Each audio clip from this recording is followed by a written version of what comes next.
नमस्कार दोस्तों, CW junction में आपका स्वागत है। हमने कल अपने लास्ट वीडियो में बोला था कि आज की टॉपिक हमारी होगी कि इक्वेशन ऑफ मोशन की हम लोग बात करेंगे। इक्वेशन ऑफ मोशन कितने होते हैं बेटा?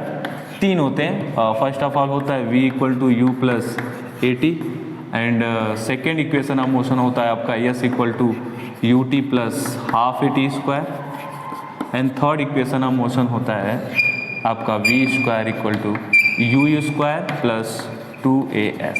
ये 3 इक्वेशन ऑफ मोशन होते हैं। चूँकि मैंने मोशन की बात की है और मोशन में मैंने बोला देखिए फार्मूले आपको कोई भी बनते हैं, कहीं आसमान से टपक के नहीं आता है, कहीं लेबोरेटरी में नहीं बनता है, लाइब्रेरी में नहीं मिलता है। वो फिजिक्स की एक ख़ास बात होती है कि जो इवेंट हो रहा होता है ना, उस वहीं से उसका फार्मूला निकल के आता है। मान लीजिए मोशन हो रहा है, तो मोशन में आपका क्या क्या चीज़ें मिल सकता है। मोशन में हो सकता है कि कोई चीज़ रुकी हो, शुरू की कुछ चीज़ हो, शुरू की कोई चीज़ को हम इनिशियल वेलोसिटी के नाम से जानते हैं, लास्ट में उसका फाइनल वेलोसिटी, कुछ समय लगा होगा उसको t से जानते हैं। s मतलब क्या है? डिस्टेंस होता है आपका, और x चूँकि यहाँ velocity change with respect to time की बात करते हैं तो एक्सेलरेशन में मिल जाता है। मोशन में इस चीज़ के अलावा और कुछ नहीं मिलता है, तो शायद फार्मूले में आपको तीनों फार्मूले में इसके अलावा और कुछ दिखेगा नहीं। ये 3 चीज़ें, ये कुछ चीज़ें हैं जो 4-5 चीज़ें हैं, यही अवेलेबल होती हैं और इसी से हमारा ये अलग अलग टाइप का जो है इक्वेशन बनता है। इक्वेशन क्यों? इक्वेशन इसलिए क्योंकि इक्वेशन की जब भी हम बात करते हैं तो समझिए कि दोनों तरफ का पढ़ना बराबर होना चाहिए। अगर मैं इक्वेशन की बात करता हूँ तो LHS = RHS, कोई भी वैल्यू आएगा ये इसको क्या करेगा? फुलफिल करेगा। अब हम बात करते हैं कि ये इक्वेशन आया कैसे, इस इक्वेशन को प्रूफ कैसे करेंगे, उसको हम लोग देखेंगे। प्रूफ करने के लिए आपको जो है 2 मेथड हो सकता है। एक ग्राफ मेथड, ग्राफ से हम करते हैं, और एक नॉर्मल फार्मूला बेस करते हैं। चलिए बात करेंगे अपने फर्स्ट इक्वेशन की। फर्स्ट इक्वेशन ऑफ मोशन को कैसे प्रूफ करेंगे उसको देखते हैं। फर्स्ट इक्वेशन ऑफ मोशन को प्रूफ करने के लिए आपको थोड़ा पीछे चलना पड़ेगा, और एक डिफिनीशन है एक्सेलरेशन का। What is acceleration? त्वरण क्या है? त्वरण को आपने हिंदी में बोला होगा वेग परिवर्तन की दर को, या फिर rate of change of velocity. जहां आपने दर बोल दिया या फिर जहां आपने रेट बोल दिया, समझ जाना डिनोमिनेटर में क्या आने वाला है? टाइम आने वाला है, इस तरह से। और rate of change of velocity, change of velocity मतलब final velocity minus initial velocity, ये जो बन के आता है इसका रेशियो, वही क्या कहलाता है दोस्तों? एक्सेलरेशन कहलाता है। Change of the rate of change of velocity is called acceleration. इस तरह से तुम्हें एक्सेलरेशन मिला। अगर मैं इसी को थोड़ा सा डांस वांस कराऊं, डांस वांस कराने का मतलब है इंग्लिश में इसको रेसिप्रोकल बोलते हैं और हिंदी में पक्षांतर बोलते हैं। चीज़ों को थोड़ा सेट वेट करते हैं। सेट वेट करने के चक्कर में अगर मैं इसका ये पार्ट यहाँ ले जाऊँ, चूँकि ये क्या है डिवाइड में, तो यहाँ के क्या हो जाएगा मल्टीप्लाई, तो क्या बन जाता है 80, और यहाँ पे v = v - u है। चूँकि v = अगर आपको इसको भी इधर ले जाओगे तो आपका फाइनल एक बन के आएगा इक्वेशन v = u + at। यही आपका क्या है? First equation of motion. इस तरह से आपने विद फार्मूला प्रूफ किया, विद फार्मूला प्रूफ किया। अभी आप जो है एक ग्राफ से, थोड़ा एक ग्राफ बनाता हूँ, उसको समझेंगे अपन लोग उस ग्राफ को, क्योंकि वो ग्राफ हमें समझ में नहीं आता है। उस ग्राफ को हम नाम देते हैं velocity time graph. Velocity time graph क्यों बात किया हमने? क्योंकि इसके एक्स एक्सिस पे देखो, ये एक्स एक्सिस है और ये वाई एक्सिस है। एक्स एक्सिस पे हम दिखाते हैं टाइम को, एक्स एक्सिस पे हम जो है टाइम को दिखा रहे हैं, और वाई एक्सिस पे हम जो है वेलोसिटी को दिखा रहे हैं। तो इस तरह से हम इस ग्राफ को डिफाइन करेंगे, देखते हैं होता क्या है। अच्छा, ये दोनों पॉइंट जहाँ जाके मिलते हैं बेटा, उसको ओरिजिन बोलते हैं। इसको हम O से डिनोट कर दिया, ओरिजिन बोलते हैं, और इसी के रिस्पेक्ट में बात करेंगे। क्योंकि देखना, मोशन में जब मैं स्टार्ट किया था तो मैं बोला था दुनिया में सारी चीज़ें मोशन पे हैं, सारी चीज़ें मोशन पे हैं, सारी चीज़ें मूव कर रही हैं। वो अलग बात है कि एक के रिस्पेक्ट में दूसरा वाला मोशन पे, एक को हमको क्या मानना पड़ता है? रेस्ट पे मानना पड़ता है, क्योंकि तभी हम आइडेंटिफाई कर पाएंगे कि कोई एक चीज़ मोशन में है दूसरी नहीं है। तो वो जो है रेफरेंस मानना पड़ता है। तो ऐसे ही मैंने एक पॉइंट लिया यहाँ पे, ये आपका ओरिजिन है, इसके रिस्पेक्ट में बात करेंगे। चलिए मैं अगर मान लीजिए कि होता क्या है, एक कहानी आपको समझाते हैं। मान लीजिए आप दुकान पे हैं, जो है रक्षाबंधन का सीज़न चल रहा हो, या फिर हाँ रक्षाबंधन का सीज़न ले लेते हैं, कोई दिक्कत नहीं है। दुकान पे बैठे हैं, इस कहानी को बहुत ही ध्यान से सुनिएगा, इससे ग्राफ और अच्छे से समझ में आएगा। अचानक से देखते हैं आप गाड़ी, एक आपकी पड़ोसन की गाड़ी निकल रही है, और आप अचानक से उसकी वेलोसिटी, आप जब देखते हैं उसकी वेलोसिटी कुछ होती होगी। आप पहली नज़र में जिस वेलोसिटी को देखते हैं वही आपकी स्टार्टिंग की वेलोसिटी होती है, और उसको हम इनिशियल वेलोसिटी बोलते हैं। उसको हम इनिशियल वेलोसिटी बोलते हैं। और वो वेलोसिटी कुछ रही होगी, क्योंकि वेलोसिटी को आप इस पे दिखा रहे हो तो इस पर कुछ वैल्यू रही होगी। वो वैल्यू आप टी टाइम में देखते हैं, मान लीजिए वो टी टाइम में देखते हैं। ये टी टाइम में आपने देखा कि इस वेलोसिटी से वो गाड़ी निकल रही है। आपकी पहली नज़र जब पड़ी तो वो वेलोसिटी यू था। यू कुछ भी हो सकता है, मे बी रुका हो, मे बी चल रहा हो, लेकिन जो भी आप पहली नज़र में आप देखें वो वेलोसिटी यू था। रुका होता तो यहाँ से चलता, तो कुछ पॉइंट हमने जनरल बात कर ली है, और टी टाइम में ये चला। जैसे ही वो गाड़ी देखी, आप तुरंत अपना बाइक उठा और गाड़ी का पीछा करने लगे, और उसको पता चल गया कि कोई तो पीछा कर रहा है, तो जाहिर सी बात है वो अपना स्पीड बढ़ाएगा, क्योंकि आपसे दूर भागना चाह रहा है। तो स्पीड बढ़ाएगा तो उसकी वेलोसिटी में चेंजेज आएंगे कि नहीं आएंगे? वो वेलोसिटी में, वो एक खास बात है, वो स्पीड जो है यूनिफॉर्मली बन रहा है, क्योंकि मोशन आपका दो टाइप था, यूनिफॉर्म मोशन और नॉन यूनिफॉर्म मोशन।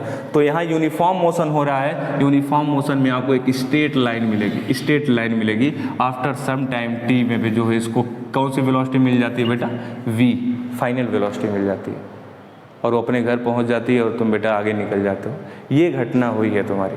तो इस तरह से आपने जब नज़र मारी तो ये वेलोसिटी थी, जैसे ही पीछा किया उसकी वेलोसिटी क्या हो गई? वी हो गई। वो सारा काम टी टाइम में कंप्लीट हुआ।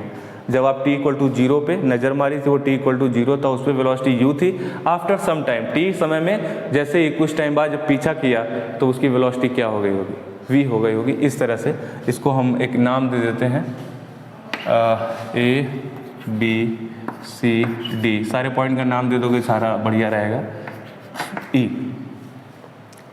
एक चीज़ देखते हैं, मान लीजिए कि अगर ये u है तो इसके पैरेलल तो है ये, और ये दोनों क्या है? इक्वल है, क्योंकि ये एक रेक्टेंगल फॉर्म हो रहा है। तो अगर ये u है तो ये भी क्या होगा? u होगा। और लास्ट में मेरा टोटल क्या हो गया बेटा? टोटल वेलोसिटी हमारा हो गया v। तो एक चीज़ अगर मैं देखूं कि एक इक्वेशन यहाँ से निकालना चाहूँ,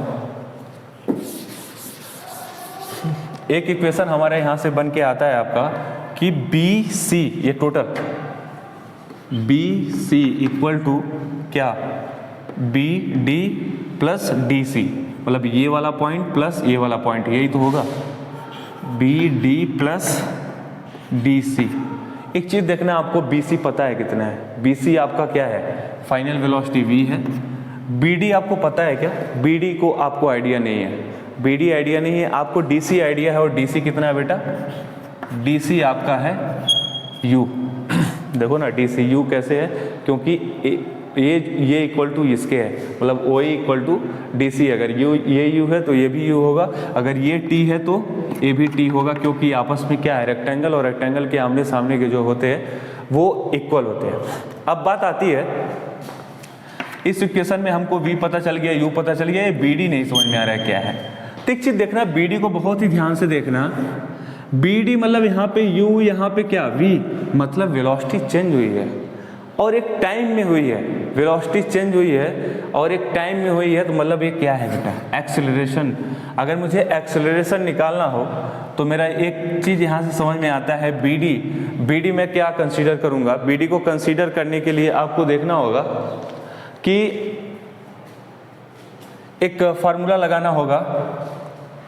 वो फार्मूला देखिए, आपको अगर एक फार्मूला आपको समझ में आया होगा, लाल बटे कक्का। मतलब लाल मतलब क्या होता है? ये लंब होता है जिसको परपेंडिकुलर बोलते हैं, और कर्ड जिसको हाइपोटेनियस बोलते हैं, आधार जिसको बेस, ए फॉर आधार जिसको बेस बोलते हैं, इसको कर्ड तो समझ में आ गया होगा। लाल मतलब लंब, मतलब परपेंडिकुलर, और ये आधार। तो जो है इसको आपको कैसे लेकर काम करना है, इस पर हम लोग बात करेंगे। तो इसके थ्रू हम इसको सॉल्व करेंगे, क्योंकि मुझे ये एरिया, ये हाइट निकालनी है, मतलब ये थीटा निकालना है। सिंपल है। अगर मुझे ये हाइट मिल जाता तो वेलोसिटी चेंज मिल जाता, वेलोसिटी चेंज मिल जाता तो मुझे क्या मिल जाता, एक्सेलरेशन मिल जाता। तो मुझे ये हाइट निकालनी है, लेकिन पहाड़ों पे अगर तुमको हाइट नापना है बेटा ना, तो इंच टेप लेके तो नहीं जाओगे हाइट नापने, जाहिर सी बात है। पहाड़ों पे इंच टेप लेके जाओगे तो फिर कहाँ जाओगे तो आइडिया नहीं रहेगा। तो पहाड़ों पे मेजर करने के लिए हमको एंगल मेजर करना होता है। पहाड़ों पे कभी भी आप मेजर करोगे तो आप एंगल मेजर करोगे, उसके थ्रू ही आप जो है चीज़ों को कर पाते हो। तो इस तरह से अगर आपको निकालना है तो ये area B D equal to क्या हो जाएगा, देखते हैं। चूँकि हमारा थीटा है तो थीटा इक्वल टू के लिए हम क्या करेंगे, ये आपका जो है ये वाला फार्मूला 10 की फॉर्म में लगेगा। और 10 का अगर हमको 10, क्योंकि ये एरिया निकालने के लिए 10 अप्लाई करेंगे तो लाल बटे का मतलब क्या है, लंब, मतलब परपेंडिकुलर। परपेंडिकुलर क्या है बेटा, बी डी। तो एक्सेलरेशन मेरा मिल जाएगा बी डी बाई क्या, एक्स। ये आपका बेस है ना, तो बेस मतलब आधार है, हिंदी में क्या है आधार, ये क्या है बेटा टी है। तो बी डी इक्वल टू आपको क्या मिल गया, ए टी मिल गया। तो बी डी की वैल्यू आप इसमें पुट कर दो तो क्या मिल जाएगा, v इक्वल टू जो है u प्लस बी डी की वैल्यू आपने क्या निकाली है, 80। इस तरह से आपको ग्राफ मेथड से जो है v equal to u plus 80 equation, first equation of motion आया, और इसके पहले आपने फार्मूले से फर्स्ट इक्वेशन ऑफ मोशन लाया। तो इस तरह से हम फार्मूले को प्रूव करते हैं, और ये फार्मूला बहुत ही मायने रखता है, क्योंकि ये 9th में भी है और ये 11th भी आपको मिलेगा। तो इसको बहुत ही ध्यान से जो है पढ़िएगा ताकि समझ में आए। क्योंकि देखिए एक्सेलरेशन आपने, देखिए एक पॉइंट यहाँ पे जो यहाँ पे सोचने वाली बात है ये कि हमें एक्सेलरेशन कब मिलेगा। तो एक्सेलरेशन के लिए आपको क्या निकालना पड़ता है, स्लोप निकालना पड़ता है ये। और स्लोप का आपको फार्मूला पता है, किसी भी चीज़ का स्लोप निकालने के लिए जो है ढलान निकालने के लिए जो है हमको इसका और इसका रेशियो लेना पड़ता है, तभी हमको ढलान समझ में आती है क्या होती है। वही काम किया हमने कि इसका और इसका रेशियो लिया है, मतलब परपेंडिकुलर और बेस का रेशियो लिया, वहाँ से हमको क्या है ढलान मिल गई, मतलब एक्सेलरेशन मिल गया, और उसको वैल्यू में पुट कर दिया तो हमें इस तरह से equation, first equation of motion मिला। ऐसे ही हम आगे सेकेंड और थर्ड को भी पढ़ेंगे, बट आज के लिए जो है इतना ही। तब तक के लिए नमस्कार।